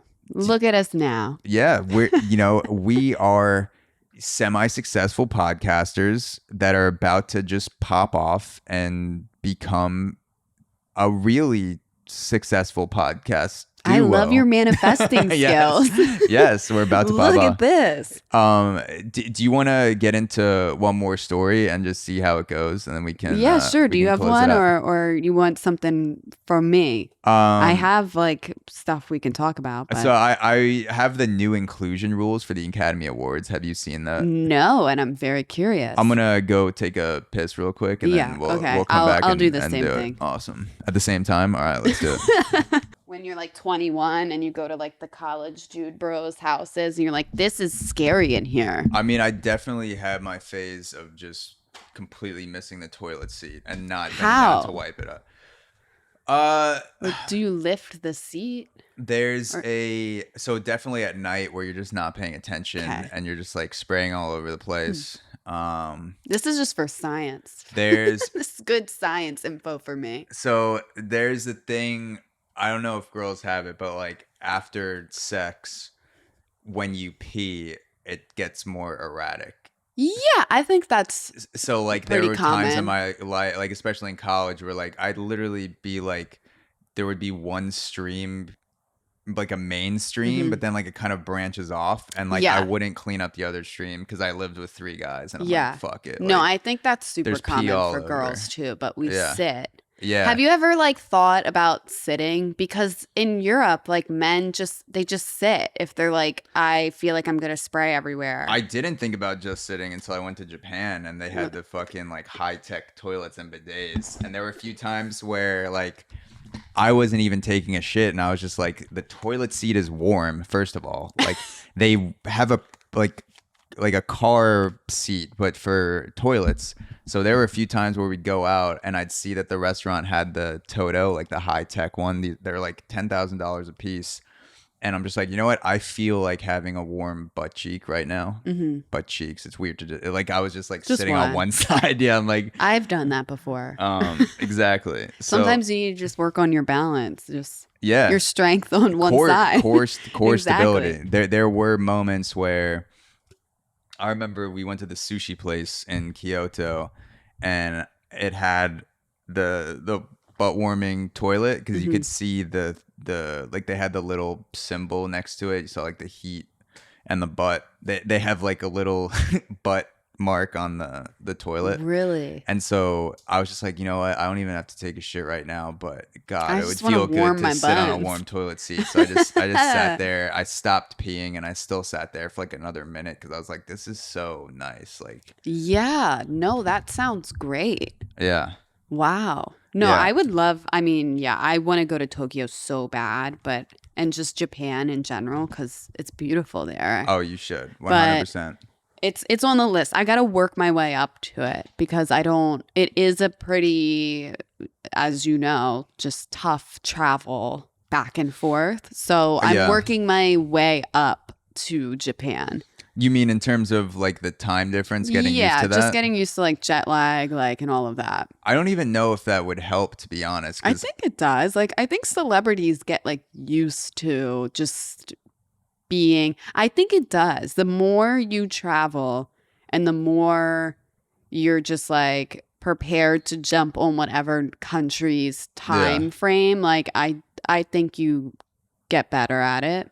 Okay, yeah. I meant more like I've done a good bit of traveling the past few years, and me and my girlfriend have traveled together most of the time, and like we've been in like all different types of time zones. Tokyo's definitely the furthest, but Yeah. like Colombia is only 5 or 6 hours, but then Egypt and then Netherlands and then France and then finally Tokyo. And my sleep was honestly like pretty perfect with the 7 to 10 hour difference. But then Tokyo, for whatever reason, on the way back, just smacked me in the face with the insomnia. Yeah. So it could just be personal for me. No, Like you could be completely fine. I doubt it. I had a horrible time just going to Hawaii and back. That's pretty far though. What is that, like Yeah. 10, 12 hours time difference? It's no, I don't think it's that bad, but it is. First of all, flying backwards in time is worse. So as us being on the East Coast, like flying to California and then to Hawaii, we're going backwards in time. It's always easier to adjust by going forwards in time. Got it. So, because if you think about it, like I'm going to go to London later this year. I'm leaving at like 11 o'clock at night, but I'm going to sleep the whole way. And then you wake And up then and it's morning there, Yeah, something like exactly. that? So you can kind of just get right to it. Yeah. But when I went to Hawaii, it was during COVID also. So like the airline sucked. There were so many layovers. It turned the trip to Hawaii into like, which is really only, I think it's like 5 hours to California and then like 6 hours from Cali to Hawaii. So it's not terrible, but it turned the whole thing into like, I think I was awake like 36 hours straight just from like leaving Baltimore in the middle of the night, getting to California, having the longest layover ever, and then getting to Hawaii. And then they're 6 hours behind, which doesn't seem crazy. Yeah. But when it's a lot. when yeah. it's 6 o'clock and you're in Hawaii having dinner, pretty much everyone you know is asleep. Yeah. Like, Exactly. And you don't really like when you first get to a destination, you're also running on the adrenaline of being in a new place. Yeah. So even though we were dead tired in Tokyo for the first 2 to 3 days, Mm-hmm. we had a schedule where we're out and about. And once you get moving, you might take a nap Mm-hmm. in the afternoon, but most likely you're just going to stay out until night. you kind of get a little delirious too, Yeah. in like, a good way. It's like a happy high. Yeah. And then when you get back from Tokyo, or when I got back from Tokyo and I'm not sleeping and you're staring at a laptop trying to work and there's no fun activity, like you're like, I'm not, walking through the geisha district today, just eating whatever I see and fucking visiting shrines. Like I'm staring at audio files and like, your thoughts are just spinning like, am I going to sleep tonight? But it makes it I always 10 give times myself worse. cushion. Like when I come back from I a need trip, I need you to do a got to better take job. like a day or two off. I need to do a better job of It's that hard next because time. you're like, oh, I just took so much time off work. Like I Yeah. want to get right back into it. But it's like nowadays I'm like, no, I need like a day or two, full 24 to 48 hours of recovery before I get back to being able to even work. Yeah, I need to do a better job of that next time for sure. You're welcome. Life lessons. I appreciate it. See, another life lesson. Sleep. What can I say? And they have to do with sleep too. Taking time to get back into your routine for sleep after a trip, getting away with murder in your sleep. This We want thing, you to sleep well, everybody. whether it's permanently or temporarily, we want you to Yes. sleep well on this podcast. This next story doesn't have to do with sleep, but we'll see where it goes. It could. It could eventually. We could find a way to loop it back. I think we will. So there are new inclusion rules for the 2024 Academy Awards. And is that the Oscars? Oscars, yes, Okay. which confused me Is that me the too. Grammys too, though? Are the Academy Awards? Grammys is music. Oscars. I know that, is but are they movies. both like Academy Awards though? I don't think so. I think No, Academy, because it's like the Film Academy, right? Like Yeah. what is that? Everybody here in New York has like a SAG-AFTRA card or something. it's a Screen Actors Guild. Yes. Okay. So I might have said that wrong because I'm not cool enough. I think but- Oscar. I'm in the same boat. It confused me because the article was saying Academy Awards and it'd be like Oscars. I'm like, I think these are the same, but yeah, Oscars is the Academy Award. So this is from Deadline. These new rules just dropped, and they say the Academy of Motion Pictures, Art, and Sciences on Wednesday held a virtual town hall for its members to discuss the implementation of its new inclusion standards for its Oscar Best Picture category.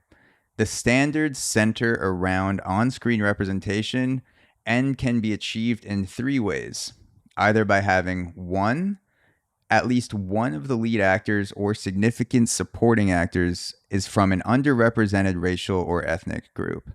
The second representation rule is that at least 30% of all actors in secondary and more minor roles are from at least two underrepresented groups. And number 3, the main storyline, theme, or narrative of the film is centered on an underrepresented group. And underrepresented groups are defined by racial or ethnic minority, LGBTQ+, cognitive or physical disabilities. So basically, you can't be in the running for Best Picture unless you have at least one of these qualifications, and probably more if you're going to end up winning Best Picture. Okay. So they're trying to diversify the film industry, basically. These just came out. Basically, like there were already it would be tough to win an Oscar with an all-white cast, especially nowadays. Well, the funny thing is, isn't the last 2 Oscar winners were like, so the big Oscar winner most recently was Everything Everywhere All at Once, which I forget her last name, but her first name is Michelle, I'm pretty sure. Okay. She's Korean, I think. And the movie was really good. And then I think the year before that, or maybe it was the year before that, was Parasite, which was another, like, I think Korean-led film. So that works for these rules because I think Asian is considered a it race is. or ethnic Yeah, minority. for sure. But I'm just saying, like, they're making these rules now, even though the last, like, 2 or 3 winners have been. Yeah, I think this is just this is more of an official, like, now that it's like in writing. Cool. Of like, you have to follow these guidelines to even be in the discussion for Best Pictures. Some people are pissed about it. Mm-hmm. Some people are happy about it. Genuinely, the first thing that popped into my head when I'm picturing like these new rules is like for period pieces. Bridgerton. That's the first thing I think of. I'm like, okay, we are going to Bridgerton this up. Where is Shonda Rhimes? Yeah. Shonda Rhimes is about to make a boatload. Okay, she's getting an Oscar if she doesn't already have one. She's putting these people of color in these films. 100%. So like let's say for the next movie that they make about the Revolutionary War, like the whole breakaway, like UK, America, and it's like focusing in on colonialism, which like the main characters are going to be all white. Yeah. I can't wait for the next movie about the founding fathers, when based on percentages, they have to make at least one of them played by Samuel Jackson. And like George Washington, like it's just like Bryan Cranston, fucking like the dude from Billions, I forget his name, Paul Giamatti. Oh, okay. Another white actor, and then it's like Samuel Jackson as George Washington. All I see is Bridgerton right now. I can't wait. I can't wait until they just have roles casted like that, where it's just like all white period pieces, but they don't like, they have no lines in the movie explaining why there's a black first president of the United States leading the Revolutionary War, and it's just like Samuel Jackson's in there. It's like, someone get these motherfucking Brits out my motherfucking colony. I would watch that movie. I would. I would pay money to go to the theater. I legitimately cannot wait, because I'm like, so, especially since like Hollywood is one of the most like hyper polarized, politically correct places where everyone's afraid to say anything, especially period pieces. Like I can't wait until like a director, casting agents are like, they're wondering like who's going to be the first one to be like, maybe we shouldn't have a black guy play a founding father. And like they're both afraid to say it to each other because no one wants to get thrown out of Hollywood. Yeah. and the director's like looking at the casting agent, and he's like, so George Washington, huh? For Samuel Jackson, huh? For George Washington. And the casting agent's like, yeah, just like nothing to do with the rules. Like it's the guy that I just thought that he played the part really well. He played it the best. Audition was great. Great guy. He really brought it in the audition, and I think he's the best for the part. And the director's just like, don't you think it might like take people out of the story a little bit? And the casting director's like, what do you mean? And the director's like, don't see your point. Yeah. The director's it's like a Gen Z person. Yeah. It's definitely like a Gen Z. Yeah. The director's what do you mean? Yeah. The director's like, and the casting agent's like, oh, like because Samuel Jackson's really loud. You're wondering like that's like, is he gonna overpower the other actors? And the director's like, not quite what I meant, but it's like the awkward casting conversations that are gonna happen. Like, yeah, I think it's gonna be like, for me, TV is where it's at. Like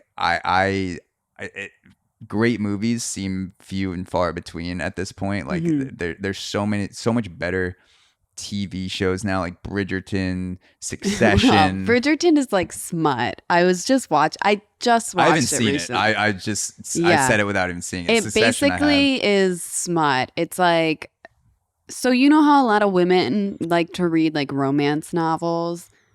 Like, or maybe like your mom, you like might the airport novels you see. Yeah, exactly. So that's what Bridgerton is, but it is better because the acting is a lot better.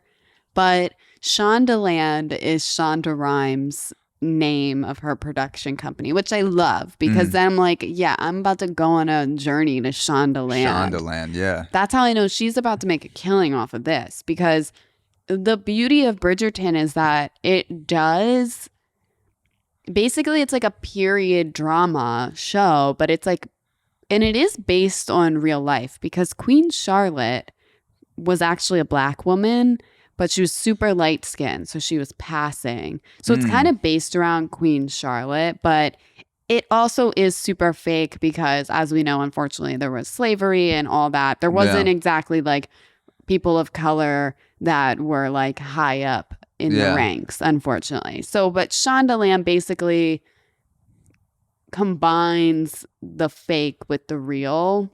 Yeah. in the sense that you watch the show and it's like people of color wearing the ridiculous wigs like the wig party would be Yeah. wearing and whatever else. Yeah. So, and I It's love definitely that. a look for sure. Oh my God, I love it. I love Shondaland. But I love that that happens though, because there are really talented actors that aren't white that should be in stuff. Yeah. But Yeah, it's gonna make the scenes that you're talking about where you have like just like a black person or a minority in a role that they're playing it in the movie that they were on the other side of history when it was actually happening. So like the script writer that's trying to write like George Washington scolding one of his slaves, but it's like Samuel Jackson yelling at another black guy, and the slave's like, what's happening? Yeah, but like right? you don't write it into the script. You can't acknowledge the awkwardness because it's George Washington. Yeah. The slave can't be like, what the fuck you mean? Like, I'm in the same, we literally took the same boat over here. Like, what are you, why? Like, I know you. Like, yeah, dude, we were like, neighbors. yeah. I lived in the same hut as you on the plantation. Till like 2 man. weeks ago, and it's just like Samuel Jackson's just yelling at him like a white slave owner would yell at their slave because Yeah. the founding fathers all had slaves. So it's just like it's just making so much, it's introducing so much potential fun awkwardness for the audience. I feel like that Yeah. it might make me reconsider seeing movies, especially like, you know, another slave movie comes out and there's like another one every year, it seems like, but it's like I want to see them because it's like, how are they going to address, like, if you need a certain percentage of the main actors to be a certain ethnicity, like are you going to have like an Asian guy playing like a slave owner and like a white guy as a slave? Like how is that gonna work? Like Yeah. the dynamic. I feel like they're basically just trying to like, let's eliminate colonial or period piece films. Yeah. They're like, let's just stop with them Yeah. and start coming up with more creative material, Yeah. Yeah. It's basically, which I would appreciate as well. you're I'm not into like period pieces that much. yeah, I mean, no one needs it. Like Exactly. there's I forget who says it, but there's a comic who, I think it was a black comic, who was like talking about who the slave movies are for. hmm And he was like, I'm not, and I'm completely butchering the joke, but it just like the premise of it was like, we don't need another slave movie. And his white friend is like, I thought you guys wanted more slave movies. And they're like, no, we thought you wanted the slave movies. And yeah, we're we like, need no. to hear it actually. Yeah, and it's like these movies are for no one. They just like keep making slave movies. Yeah, I mean, I don't know. I have watched obviously like Django Unchained and like Tarantino, I'll always watch. He can make 100 slave that movies. movie was great. What's that one? 7 Years a Slave or something. I think haven't I've seen watched that. them and they're really good. I mean, Django Unchained is like a comedy also, but I mean, the movies are good. They're powerful. They're great. But Yeah. I would also love if these new rules like helped us move away from that and start coming up with more creative things. That's why I loved Parasite and Everything Everywhere All Yeah. at Once, was because it was, both of those films were really original ideas Yeah. that, especially Everything Everywhere All at Once. I felt like Parasite was like a play on the culture there and how like shitty the economic system can be over, Yeah. I guess, in Korea. I could be wrong. It's been so long since I watched it. I'm not sure if it is Korea or not, but I think it is. But yeah, like the whole dynamic of just like the lower class kind of like obedience of being somewhat like a family like that in Korea, that's kind of like the afterthought of Yeah. everything. Just to see like what living like that, like having no way out, being poor is like in different aspects of the world, like yeah. versus like being poor in America, being poor in Korea. Yeah, I thought that was totally. interesting. Yeah. Did you see Everything Everywhere All at Once or no? I did not. I gotta be honest, hot take, I didn't love it, but I could have fell victim to the fact that I already knew that it won the Oscar. So then I feel like I went into it with such high expectations. But this is bad. I fell asleep during it. And I don't really fall asleep during movies. That is an indication of not a great movie. Like if you put something else on. The acting was really good. Like the acting was good, and I did feel like the concept was good, but I guess I just like, I don't know. It just didn't. What was the time of day? Were you watching it right before sleep? Were you watching it at a normal that's time? That's the thing. Like I was on my couch at home, and it was like an evening. Like it took me into sleep. So I don't want to blame it completely on the movie, but I don't know. It just didn't really do it for me. Didn't move you. Yeah, Parasite I loved. Okay. But that also Parasite was like, great. Parasite I thought it was like a little creepy too. Like it kind of, I didn't know anything about either of the movies before I watched them, which I think is how you should go into it, besides the fact that it had won the Oscar. But Parasite kind of gave the feeling that it was a really kind of creepy movie. Yeah. And I don't think it really was. There were a couple jump scares, but it's really more so about like, and I feel okay to spoil this because it's been out forever, but like it's just about like poverty, really. Yeah. I feel like it's about poverty and people that are unseen in society. Exactly. Like the walking invisible that no one gives a shit about. That it comes along with poverty. Yeah, I think that is a little bit of Everything Everywhere All at Once too. Yeah. A little bit. But it's different, totally different like concepts. Yeah. Great creative concepts. But. Yeah. There was there's another thing that popped into my head when I was reading the new inclusion standards. So like one of the underrepresented groups is physical disabilities. And you also have a limit on white actors. Like you can't just have a full cast of white actors, but like for example in a period piece you need to put people that are white to have like a believable dynamic in a movie, or just like if people are coming from like if there was an entire cast of like all the extras were black in a city like Denver, you'd be like, it doesn't seem like Denver. Like it's like the whitest city I've ever been to. I want to be a fly on the wall for the conversation for the conversation between the casting director and a white actor who he's given the role to, but he's like, look, percentage wise, we're still a little bit off with the 30% inclusion standards. We're going to have to temporarily paralyze you for this movie. We need, and it can't just be in the script. So like he has to like legit be a disabled person. Yeah, so how do you temporarily paralyze somebody? It probably, well, I know anesthesia does that. I know you like bring in a live snake. You get creative. You're like, we're bringing in a cobra. You get so like I'm gonna let it bite you. So like that one of the things is like this will bring in more people in inclusive roles in underrepresented groups, but it also makes a new job, which is like the guy on set that figures out how to disable white people to get them into films. I think if you need, Alec Baldwin already tried that earlier. Yeah, he was trying to do that. He just went too far. Yeah, he R.I.P. He was like, yeah, we need another white person in this movie, and then the whole thing happened. But it's like the dynamic of like a casting director saying like, look, like we need to physically disable you. Like, how bad do you want this role? And the guy's like, and they're like, look, it's only going to last for 3 months during filming. You'll go back to normal after that.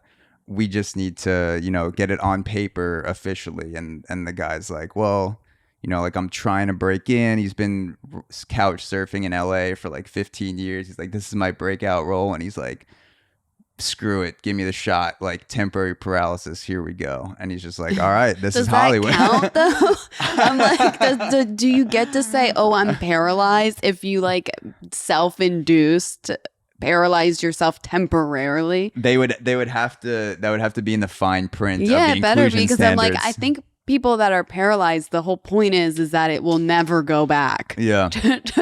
to being fully functional, or it never was in the first place. Or if you have, do you know Rachel Dolezal? Yes, So of course. for people who don't know, she was a fully white woman who pretended to be black for the longest time. Yes. And got a leadership position in the NAACP. So crazy.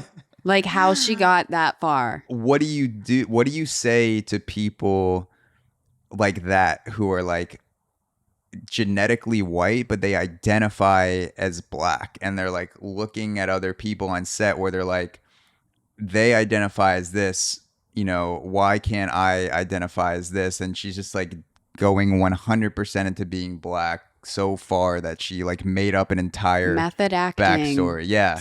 Very good. What do you do with someone like that? Are you like, that does count, that doesn't count, like for the standards?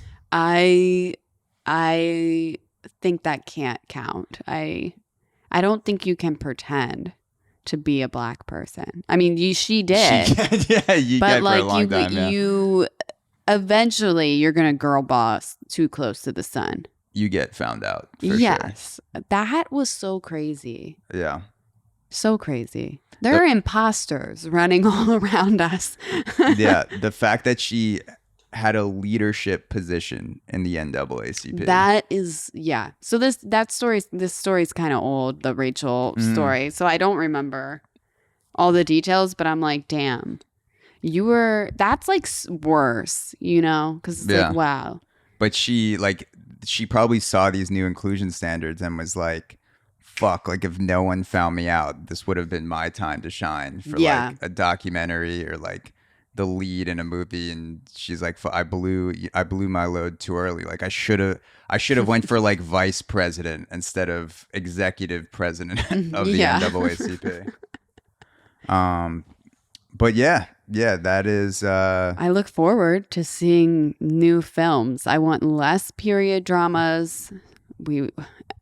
I would love to see some of the comedic effect of this, but I hope mostly that it just makes better movies. Better movies. I do wonder if like, because people want to get into Hollywood so bad, and if they like, what if you're a straight white male actor and you have the potential to land a huge role, will they have to have people inside casting director rooms that are like, prove your sexuality? Like, no, like I bet. I mean, unfortunately, yeah, I think really weird shit goes on in auditions. Yeah, and like the guys like, I want to work with Scorsese so bad, I will literally suck a dick right now to be in one of the inclusion groups. And there's a guy there whose job is like, all right, like, you got to prove it. Like, you can't just say it, because every white actor that's straight is going to immediately be like, I'm gay now, just to get in roles. Yeah. No, I didn't even think about that, because that's easier to do, right? Because you can't pretend. Could backfire, because what are you going to be like? Are you going to look someone in the face and be like, are you like, that could be such like an awkward situation to like, if some guy, like if I walked into a casting room and it's like the role of my life, and I know I'm going to kill the audition, and I just have to check one little box where it's like, what is your sexuality? What do you identify as? And your whole life working towards that, you're going to have people that are just like, fuck it, like I'll check the gay box just to do it. And I wonder if you'll have to have someone in the room that's like, prove it, bitch. Yeah, I mean, they're probably just going to like study your social media and like your life. Yeah. I feel like you can get so much about somebody. Yeah, they're like, does your wife know you're gay on Instagram? Right, exactly. And you're like, she doesn't know. I have a second family. Yeah, no, that is kind of crazy. Yeah. I didn't even think about it like that. Yeah. But I imagine there's some weird shit. Yeah. I mean, listen, if Harvey Weinstein could be doing what he was doing, now we're about to have something even crazier brewing. 100%. 100%. We've covered a lot in this episode, and I'm here for all of it. Yeah. Given some good advice. It's been a wild ride. Been a wild ride. I guess one of the things I just wanted to put in people's minds is that we'll definitely have bonus episodes coming out in the future that they haven't dropped yet. As of the time of recording this, they may be out. But yeah, we're gonna figure out a way to do that. Not sure exactly like what the pace of the bonus episodes will be, or like audio, video, things like that. But this has been truly a spectacular ride. The first 4 episodes so far. Aw. I feel very grateful to have you as Wow. an electric co-host. Wow, that's so sweet. And I feel very fulfilled, and I feel happy, and I can't wait for the future. So I hope listeners are excited as well. Yeah, I hope you like it. I mean, you can tell clearly by now that we're very professional news reporters. Yes. Come to news. us. That is CNN, NBC, breaking we'll takes. probably have contract waiting for us. Yes. I mean, so you better tune in now, because Zach and I soon you're going to have to tune in on, you're going to have to re-get cable TV to watch us on CNN. Yes. If you want to figure out what's going on in the world, delete all your news apps, just press breaking takes on Spotify, and just trust that we're giving you 120% cold hard facts to repeat at cocktail parties. And people may think you're crazy for repeating what we say as facts, but they're also just haters who haven't heard the podcast yet. So exactly right. Go out there and spread the word. We're here for you. And remember, we want you to sleep well, no matter what. Yes, no matter how long, no matter how you're doing it. Sleep no matter well. if it's 6 feet under. Yeah, it's sleep in well. In your daughter's backyard. Yes. And if you're awake down there, hopefully she gave you some sort of tablet to watch the YouTube channel for the episodes, because we do have a YouTube channel now. So if you're 6 feet under, subscribe to the YouTube, enjoy your last breaths, and just, join the party. Yep. See you next time. See you next time.